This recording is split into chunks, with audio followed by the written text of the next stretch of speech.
So some interesting food news. This whole idea of buy now, pay later for fast food. So the news from CNN comes out on March 21st as well, that DoorDash will let users buy now, pay later for fast food, a possible worrying sign for the economy. So CNN shares these buy now, pay later services are typically used on large purchases like furniture, but now one service is branching out into fast food. So this is the idea that DoorDash partnered with Klarna, and when the option launches, DoorDash users can use Klarna to pay in 4 interest-free payments. This has obviously been something we've been aware of, but one thing that's interesting is on May 19th from payments.com is that Klarna marks 100 million customers as losses nearly double. So Klarna is growing rapidly, but losses are doubling.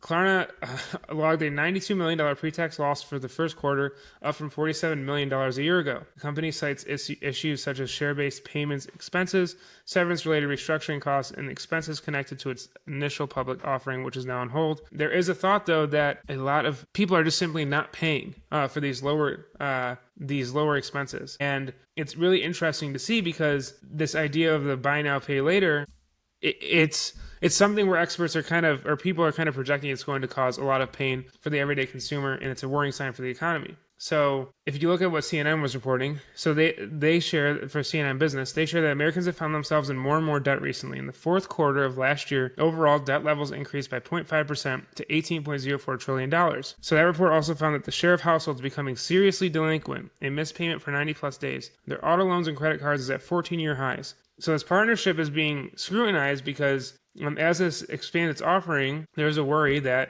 people will be, more and more delinquent on these smaller purchases, which they, make during times of economic crisis, or they just make and forget to pay. And basically, there's this concern that consumers will become delinquent on these smaller purchases for food, which will then destroy their credit, will destroy their financial stability, or at least their financial standing, and it can be harmful. So it's something to just to pay attention to, because there is so many reports coming out of people not paying back. Another thing that I find interesting in this is that there's a lot of talk that that there's a lot of unregulation or deregulation with Klarna, and that there's going to be a lot of regulation coming if this proves to be pretty catastrophic to the end consumer. Morning Brew shared that the Swedish fintech company Klarna, which allows shoppers to pay for their burritos and other items in installments, said this week that its consumer credit losses shot up $136 million. That's 17% higher than in Q1 of 2024. Americans come,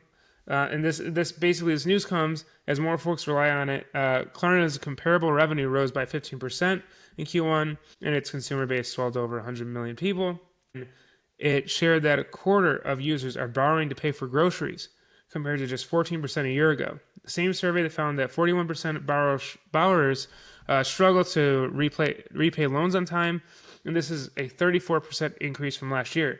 Klarna says that it's not alarmed by the rise in unpaid balances and that they're still very low, which is interesting. So think about it this way. People are using these buy now, pay later schemes or companies for restaurant purchases and grocery purchases. Worrying sign for the economy, a worrying sign of the state of personal finance for many, many, many Americans, and just a scary time for many people. And the fact that simple necessities such as food, they need to basically take on a loan to pay for it. It is a tremendous example of just the fragility that many people face with their economic security. And there is worry that Klarna will be making a profit off of this economic instability due to missed payments and whatnot. Very interesting. I bring it up. It might not be the most interesting for everyone, but for me, it's interesting because this is going to be something that I think is going to see a lot of, maybe could be, depends on the initiatives, but could see a lot of government scrutiny in the coming years, and it obviously will affect restaurants. Just something to keep an eye on.